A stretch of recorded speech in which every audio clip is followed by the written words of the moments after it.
Assalamualaikum warahmatullahi wabarakatuh. Kali ini kita akan bahas tentang ujian hidup di dunia. Dan sungguh akan kami berikan ujian kepadamu, dengan sedikit ketakutan, kelaparan, kekurangan harta, jiwa dan buah-buahan. Dan berikanlah berita gembira kepada orang-orang yang sabar. Al-Baqarah ayat 155. Di dunia ini, itu tempat ujian, ujian bisa berupa kenikmatan, juga bisa kesengsaraan, kelaparan, sakit, kekurangan harta, kesempitan hidup dan lain-lain. Jadi, di dunia ini, semua orang punya masalah hidup, dan masalah hidup itu namanya ujian. Ujian itu didatangkan Allah kepada kita, agar kita berlari menuju Allah, lebih bertawakal dan bersandar kepada Allah. Di samping ujian itu untuk membentuk pribadi kita menjadi pribadi yang kukuh kuat, sabar dan teguh dalam keyakinan. Jika tanpa ujian, maka manusia akan dilenakan oleh kesenangan, dan akan melupakan Allah.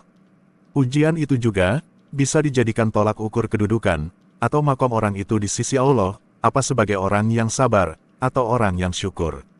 Suatu ujian entah itu nikmat atau bala bencana, akan timbul perubahan keadaan perasaan dan penerimaan, dari yang mendapatkan ujian itu, walau itu berupa suatu nikmat, misal contoh, mendapatkan uang, padahal jelas-jelas mendapatkan uang, sikap yang ditunjukkan orang itu akan berbeda, karena perbedaan kedudukan makom orang itu di sisi Allah. Jika uang itu adalah untuk menunjukkan bahwa orang itu diberi azab teguran oleh Allah, maka orang itu akan timbul ketidakterimaan, misal akan timbul komentar, halah ngasih uang cuma segini, mana cukup, belum beli ini itu, padahal jelas-jelas dapat uang, yang orang lain tidak dapat, ya karena itu azab, maka uang itu akan menjadikan dia mengeluh, berkeluh kesah. Kalau itu adalah ujian dari Allah, maka orang itu akan mengucapkan, syukur, alhamdulillah, tapi tidak membelanjakan di jalan Allah, maka uang itu habis untuk hal yang tidak banyak gunanya. Kalau itu adalah nikmat dari Allah, dan keberkahan rizki, maka orang itu akan bersyukur, dan segera menggunakan untuk belanja di jalan Allah, sehingga uang itu berkah sampai akhirat kelak.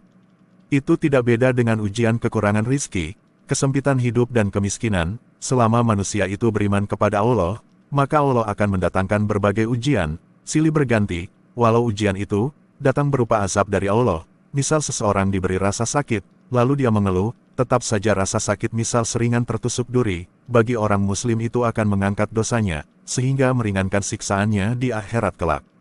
Namanya ujian, jelas tidak dari bentuk yang kita sangka dan kita kira, juga tidak berupa bentuk yang sesuai keinginan kita. Wah, saya mau diuji yang enak saja, misal diuji banyak harta, tak mau diuji sakit, atau miskin, diuji kaya raya saja. Ingat,